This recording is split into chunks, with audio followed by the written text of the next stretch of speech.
Hi, I'm James Dunn. Welcome to the Inside Network.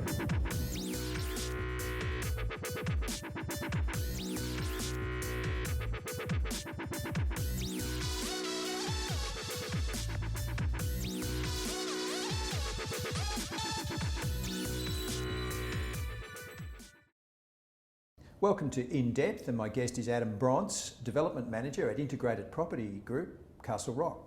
Welcome, Adam. Thanks, James. Castlerock has a really targeted space. Take us through the investment space you're in and the kinds of properties and tenants that you have. Good question. So traditionally, Castlerock's always focused on government tenancies. It's all about the secure income for the funds that we've put in place. We've always focused on government because we've always recognised that they tend to stay in the buildings that have been developed for them. A lot of people, the cliche obviously goes, location, location, location are the three top attributes of a property, but it sounds like from looking at Castlerock that strength of tenancy that's implied in a government tenancy is possibly more important. It is in a way. I mean, location's still very important. You've got to be in the right space in that town. Have you got access to public transport? Can people get there if government are providing services out of the building? How do people get there? How do they use that building? So location is still important, but the overall covenant is really what makes this asset class stand out. So in terms of the lease lengths, if you compare it to other players that are dealing with private sector tenancies, how much longer is your weighted average lease compared to people who play in the private sector? We've got a number of properties across the Wales spectrum, really, to be honest. We've got things sitting down at less than 1 and we've got a fund sitting above 8.6. So it really depends on the property and the time, but we see it for a lot of the properties that we're developing for government and the number that we're purchasing, that they are sitting up around the 10 to 15 year leases, so long-term leases for those properties. How important is it to have the relationships with the government's building procurement departments? Do you come to them with build it and they will come, or do they talk to you about we need this in a certain place? Yeah, traditionally they've always come to the market. They always say the broader market, we have a requirement in X town, we're looking for space in this particular area, and we try to fulfil those requirements. But that knowledge and that relationship with government's really important. They need to know that they feel safe when they're dealing with us, that if we say we're going to do something, we're actually going to have that outcome for them, and that they're not going to get ripped off through that process. It'd be good to look at some actual case studies. So Sure. Let's look at the Moorwell Gov Hub in the Latrobe Valley of Eastern Victoria. Take us through the background to the Gov Hub development from the blank sheet of paper and Castlerock's involvement. Great. It was a really interesting project. We had was an announcement the government made, the Andrews government made, about putting 300 jobs in Latrobe Valley, and it was really about the stimulus and trying to get the economy in Morwell going.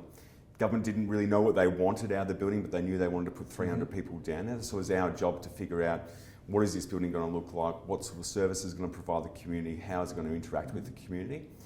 And it was quite a successful project in that sense. We looked to local community to use local labour as much as we possibly could, and establish that economic drive from there.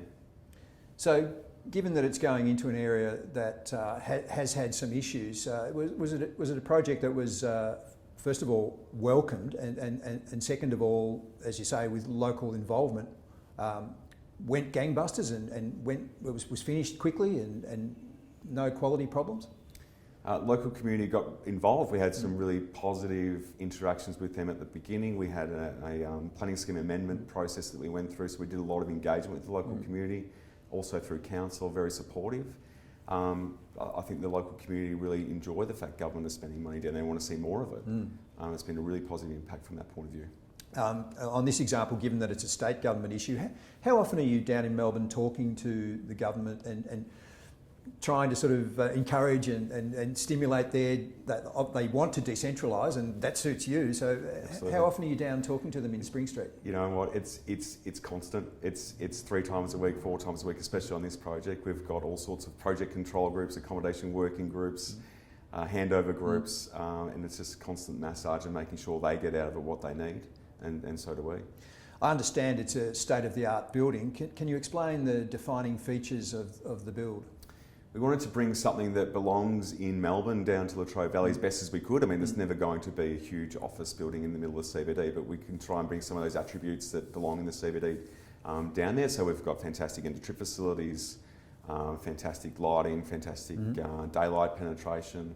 The building will be a 5-star neighbours rated building and 5-star neighbours water rated building. But more to the point, it was about the local people in there. So we've got some great stories around traditional owners doing some artwork inside the building, some inmates doing some artwork on tables that were locally made. So it was more about the local people piece rather than what's the flashy side of the building. Let's have a look at COVID, Adam. You, like everybody, you must, but more importantly, the way you're talking about the pride in an office development like this, but you guys must have been just astounded to, like everybody, that this came out of nowhere and all of a sudden the whole case for office property at one point looked like it was changed forever. Certainly is. So what's been the thinking around the office sector as over the months, as we've here we are in November, as we've have had some better news and a bit of recovery and a bit more optimism about COVID. How are you reassessing the case for office property? Yeah, I think with office, I think we've got to put everything on the table. I don't think it's going to be, we won't be back to a business as usual, won't be flicking that light switch off and it'll just return to normal. I think we've got to put everything on the table. Are we working from home? Little bits and pieces, is the place, is an office place a place to collaborate? Then go home and do your work. We've got to look at how flexible we can be going into the future. And COVID-19's the first one, or the first major one, but is there going to be another one? Likely. We've got to be prepared for that. And some of the developments within office, even prior to COVID, developers and owners were starting to realise that the building has to work for the tenants and the visitors and the customers and the stakeholders, and smart building features were starting to be thought of. Given what COVID has done, is that now just a no-brainer? And if you don't go down that route with your building, it's going to be second, third rate? Absolutely, absolutely. We've always had the philosophy of you design your building from the inside out. It's not designed from the outside in. So it's all about the tenant. How do we make sure that space operates perfectly for them for long term? So we've got that long-term income stability. So what does that look like? Does that mean more fresh air in the building, more cleaning, more space, bigger spaces around the kitchen areas? That's absolutely on the cards.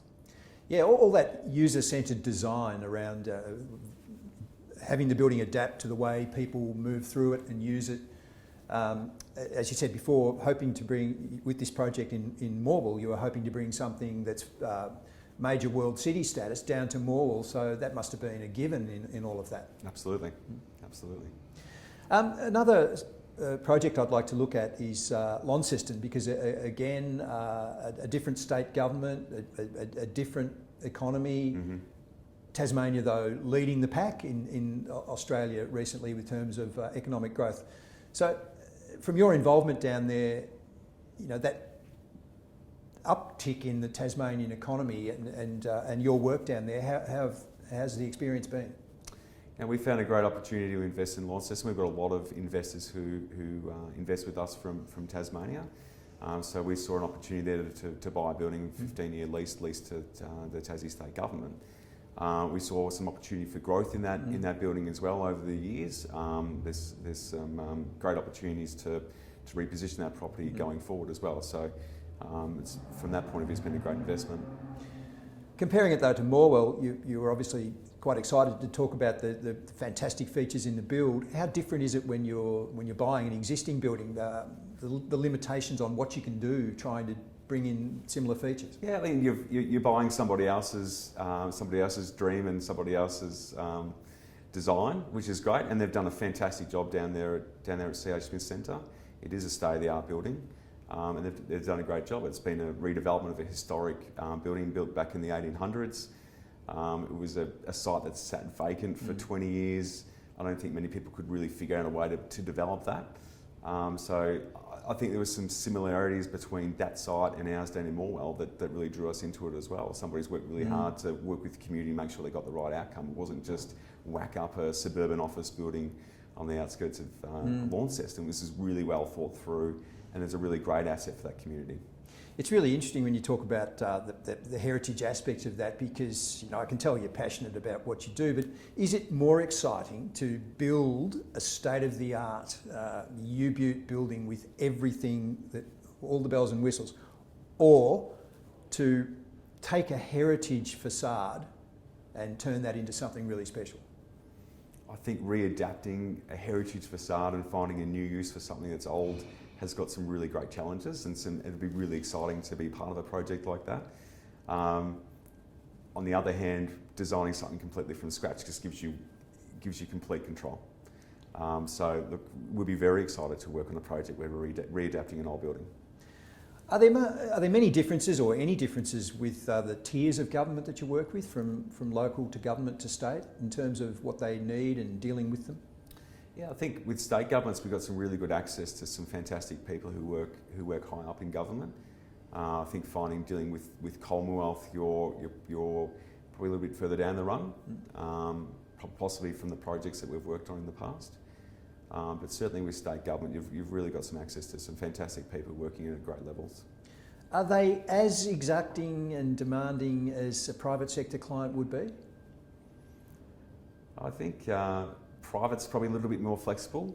They're able to make decisions quicker for different reasons, mainly commercial reasons. Government make decisions for a whole range of reasons, and you've got to be flexible enough to understand that, hey, they're not going to make a decision based on pure commerciality reasons. They're going to make a decision based on a whole range of aspects. So you've got to be flexible for that.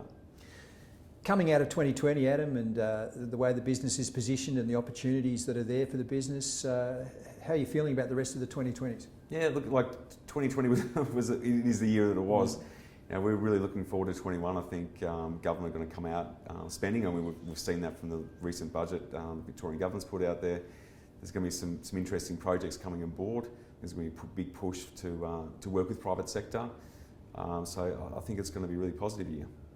And that sounds like a fantastic way to really link those great opportunities back to the investors who invest in your funds. Absolutely, absolutely. All the projects we work on, we look at how is this going to look for the investor. That's the number one criteria when we're putting the development together. It's never about sort of the pure profits that the business is going to make. It's all about, well, how's the investor going to benefit from this? What outcomes do they get long term and short term? Thank you, Adam. Thanks for your time. Thanks, James.